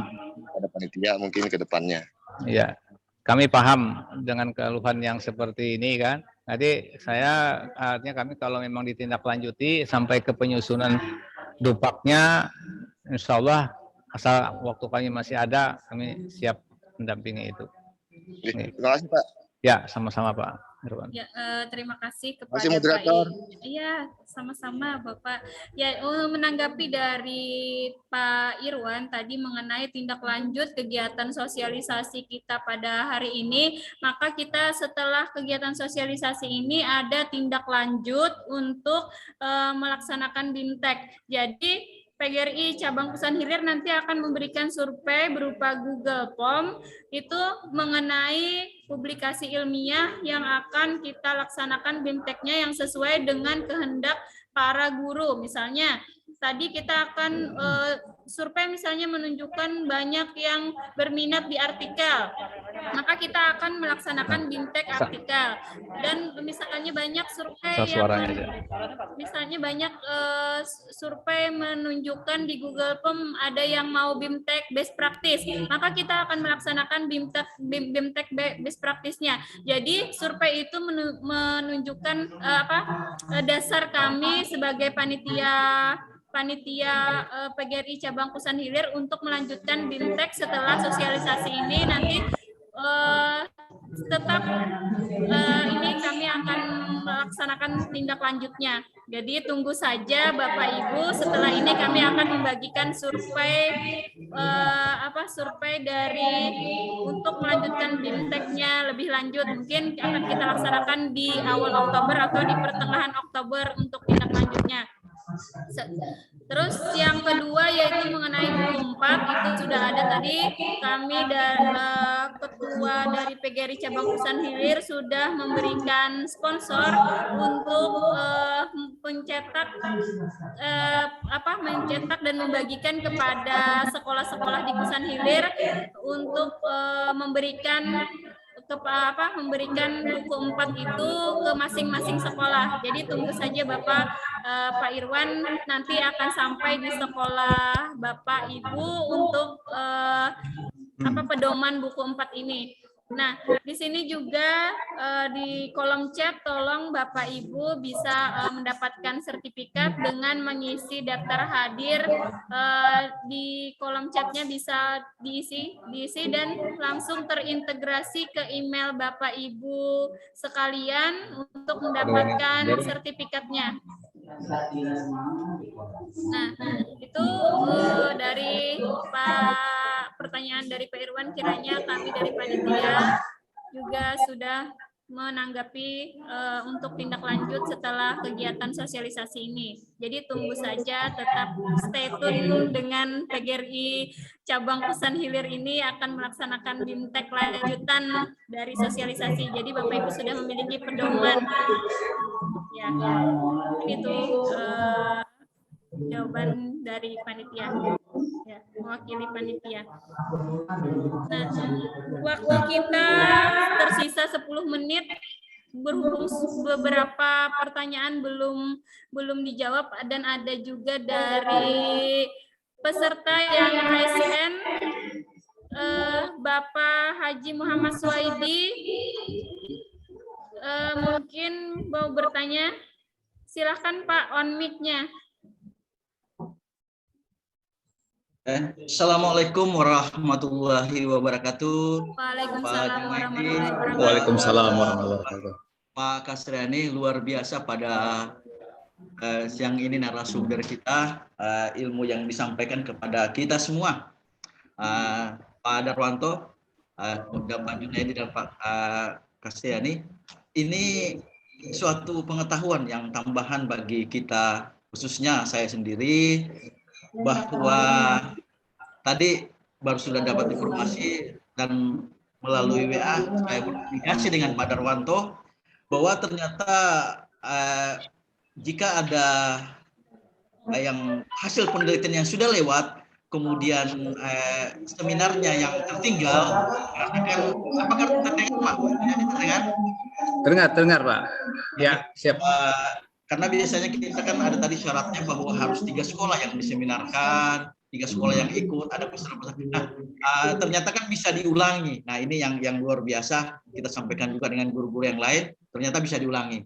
Yang kedua dengan Pak Junaidi, saya luar biasa Pak, sangat tertarik dengan best practice ini Pak. Dan saya selalu mencoba, dan nanti juga akan minta bimbingan Bapak ini, sudah beberapa kali kita komunikasi juga. Dan mudah-mudahan sehat selalu. Lama nggak ketemu kita Pak, lama nggak ketemu. Iya. Nah, ini juga bagian dari kita, dan ya kapan-kapan nanti kita sharing di sekolah, jalan-jalan ke MTS 2 Tanah Bumbu ya ini Pak. Dan siap Pak Soedi. Kemudian untuk Pak Kasriani, ini Pak Kasriani, bahwa kan guru-guru nih ada yang di luar bidang nih, tetapi ya ada yang agama, tapi mereka suka dengan seni-seni. Nah, ini tadi kita tertarik bahwa ternyata buku apapun yang dicetak, karena dia suka seni, dia mempuisi atau apa, padahal dia bukan guru bahasa Indonesia. Ternyata saya ini mohon kejelasan bahwa semua dinilai ya dari tim penilai, dan kita bisa dorong guru-guru kita untuk mencetak, karena mereka bukan dari seni, bukan berkaitan seni, tapi mereka mengamalkan seni, bisa membuat puisi, bisa ini dan sebagainya. Mohon Pak Kasriani untuk menjawab lebih lanjut. Salam semua untuk narasumber, sukses untuk PGRI dan seluruh panitia di cabang Krusil. Assalamualaikum warahmatullahi wabarakatuh. Waalaikumsalam warahmatullahi wabarakatuh. Waalaikumsalam warahmatullahi wabarakatuh. Terima kasih Pak Haji Muhammad Soedi atas beberapa pertanyaan kepada narasumber. Mungkin langsung saja ya untuk mempersingkat waktu, berhubung kita sangat terbatas. Jadi dipersilahkan untuk Bapak Junaidi menanggapi pertanyaan dari Pak Haji Muhammad Soedi. Nah, tadi ya, sebenarnya ada juga dengan Pak Kasriani, itu kaitannya dengan Pak, dengan dimasukkannya seni sebagai bagian untuk menambah nilai, walaupun yang bersangkutan bukan guru seni. Baik, ya kita apresiasi kepada Pak Haji Muhammad Soedi ya, lama tidak ketemu, beliau adalah Kepala MTS 2 Tanah Bumbu. Ya, beliau memang rencana apa sudah dimulai Pak yang best practice kemarin Pak Soedi? Ya, kita sudah mulai Pak, sudah mulai. Iya. Untuk di jurnal sudah terbit Pak, di jurnal sudah terbit. Alhamdulillah jurnal sudah terbit. Yang keempat B itu kan mencari 12 saya. Ya 12. Mudah-mudahan ada nanti satu penelitian ya, itu persyarat itu. Jadi best practice tidak menjadi syarat untuk keempat B, tapi salah satu sudah jurnalnya sudah ada, tinggal menambah penelitiannya lagi. Ya, mudah-mudahan bisa menyusul. Lagi perhitungan Pak, karena kan kita beda sistem dengan dinas. Kalau kami itu langsung ke pusat. Jadi sekarang saya perhitungan pusat. Ya. Ada perbedaan. Oh iya, itulah ya agak sedikit perbedaannya. Nah, kaitan dengan seputar yang disampaikan ya, kami dari sisi ya katakan salah membantu dinas pendidikan bagi kawan-kawan yang ingin naik pangkat gitu kan. Karena di lapangan banyak data yang kami dapatkan sebenarnya dalam penghitungan real saja bahwa dihitung dia tidak bisa naik pangkat walaupun dihitung apa yang diusulkan. Nah, kenapa itu terjadi? kami melihat bahwa tidak dihitung dengan detail gitu. Tidak dihitung dengan detail. Kedua, persoalannya juga tidak mengerti tentang persyaratan. Ya, salah satu contohnya persyaratan minimal tadi nilai PD itu sebelum pangkat menuju ke 4A itu 3. Nah, ya kalau dia mendapatkan nilai di bawah 3, bagaimanapun juga nilai yang didapat angka kredit karena dia merasa sudah banyak, itu tidak akan bisa naik karena itu dilampirkan pada untuk disampaikan sampai ke BKD. Nah, nilai PD itu diceknya itu. Itu tadi. Yang kedua, persyaratan minimal kalau yang kaitannya dengan publikasi ilmiah atau karya inovatif itu sama. Dan publikasinya karya inovatif itu artinya tidak satu-satunya PTK, banyak yang bisa dilakukan untuk mengambil nilai itu, supaya nilai itu bisa didapat. Jadi banyak ya. Kalau sekarang ini kan kebanyakan itu tadi karena menganggap PTK adalah salah satunya yang disyaratkan untuk bisa naik pangkat. Jadi mudah-mudahan IMET itu dihilangkan ya, kecuali yang 3D ke atas. Mungkin itu Pak Soedi. Jadi best practice yang kemarin sudah kita sampaikan, mudah-mudahan ada tindak lanjutnya lah. Oke. Bapak Ibu Dewan Guru yang lain juga bisa terjun dalam membuat publikasi ilmiah ini. Barangkali ini aja ya yang bisa saya sikapi apa yang disampaikan oleh Pak Haji Suwaidi. Salam sehat Pak Suwaidi. Salam Pak, salam. Ya, terima kasih. Kami serahkan ke moderator. Ya, selanjutnya tadi ada lagi pertanyaan untuk narasumber yang ketiga, Bapak Kasriani Anwar. Untuk mempersingkat waktu, dipersilahkan untuk menanggapi dari pertanyaan Pak Muhammad Suwaidi. Assalamualaikum warahmatullahi wabarakatuh. Bisa didengar saya? Bisa ya. Baik, terima kasih. Pertanyaannya bagus sekali, Pak. Ini memotivasi kawan-kawan ini sebenarnya. Bapak dan Ibu, perlu kami jelaskan bahwa kenaikan pangkat itu kan ada dua hal. Pertama, publikasi dan karya ini. Kalau publikasi itu terkait dengan hal-hal yang berbau penelitian kependidikan, sementara hal-hal yang terkait non-kependidikan, contohnya adalah karya inovatif bisa dilakukan oleh guru. Contoh, ya saya selama ini kebetulan naik pangkat, saya tidak pernah membuat PTK. Jadi pangkat saya ini baru 3D, saya tidak pernah membuat PTK. Apa yang saya buat? Pertama, yang kedua, karya teknologi penerbangan. Saya tadi contohkan membuat mesin memotong rumput. Itu naik pangkat 2017. Padahal saya PPKN. Marian suaranya memantul. Ya, sebentar. Padahal saya guru PPKN. Ya, jadi boleh tidak guru IPS membuat? Boleh. Ya, boleh. Asal apa syaratnya? Pertama, itu bisa digunakan di sekolah. Dua, bisa digunakan di masyarakat. Nah, itu anak teknologi. Yang kedua, saya membuat halumang.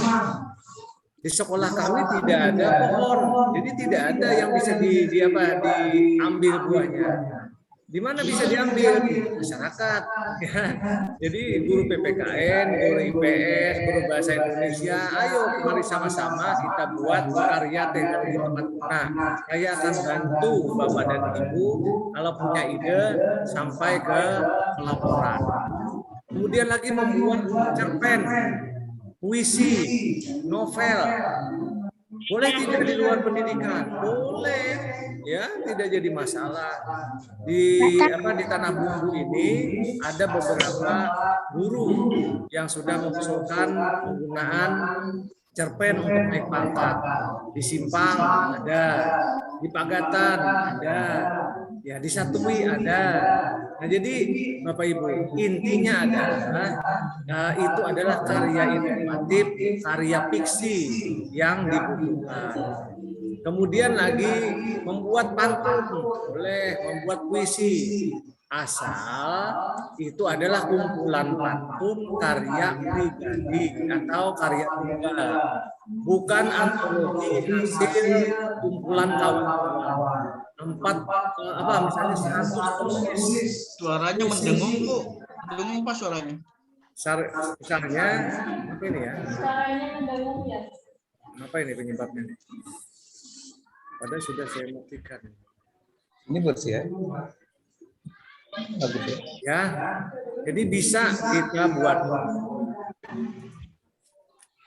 Kemudian lagi Bapak dan Ibu nanti juga bisa berkarya untuk membuat hal-hal yang sifatnya tidak teknis kependidikan.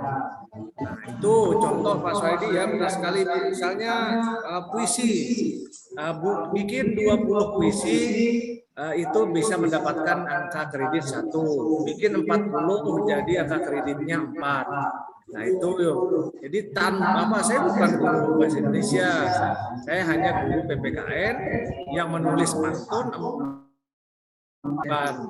Perkara terkait pembuatan buku, Bapak Ibu saya akan bantu tanpa harus bayar dengan saya akan bayar ke percetakan, saya akan bantu bagaimana menerbitkannya tanpa perlu biaya mahal. Ber-ISBN resmi Bapak Ibu. Nah, jadi Bapak Ibu di sini atau yang lain yang mau menerbitkan buku, boleh saya bantu dengan pengalaman saya menerbitkan buku. Mau di mana Bapak Ibu? Mau di Tanah Bumbu ada ber-ISBN. Mau di Banjarmasin juga ada, ke Jawa juga ada. Nah, tinggal Bapak Ibu siapkan naskahnya saja, kemudian lagi siapkan biaya untuk percetakannya. Murah Bapak Ibu, mulai 250 dan seterusnya, tergantung banyaknya percetakan Bapak dan Ibu. Kiranya itu ya yang dapat kami sampaikan, mudah-mudahan bermanfaat dan bisa dipahami oleh kita semua. Warahmatullahi wabarakatuh. Terima kasih Pak. Terima kasih Pak. Terima kasih Pak Kasriani Anwar yang sudah memaparkan contoh-contoh dari publikasi ilmiah ini. Jadi untuk kenaikan pangkat jangan lagi kita momok yang menakutkan untuk mengajukan usulan naik pangkat. Ya. Berhubung waktu kita sudah menentukan pukul 1, jadi mohon maaf ya apabila ada pertanyaan yang masih belum terakomodir. Demikian rangkaian kegiatan sosialisasi pedoman penjabaran buku 4. Semoga dari materi yang telah diberikan oleh narasumber dapat memberikan pencerahan dan pengetahuan tentang penilaian angka kredit dalam pengusulan kenaikan pangkat. Ya, sekali lagi mohon maaf kepada Bapak Ibu yang pertanyaannya masih belum terakomodir semua. Mungkin di lain kesempatan kita bisa berdiskusi kembali pada forum-forum berikutnya. Atas nama pribadi, saya selaku moderator menghaturkan permohonan maaf apabila ada salah kata maupun kekurangan dalam mengatur jalannya kegiatan hari ini. Akhir kata, kesempurnaan hanya milik Allah Subhanahu wa Ta'ala, kekurangan murni dari saya sendiri. Untuk mengakhiri kegiatan hari ini, saya ucapkan hamdalah. Alhamdulillah. Wassalamualaikum warahmatullahi wabarakatuh. Waalaikumsalam.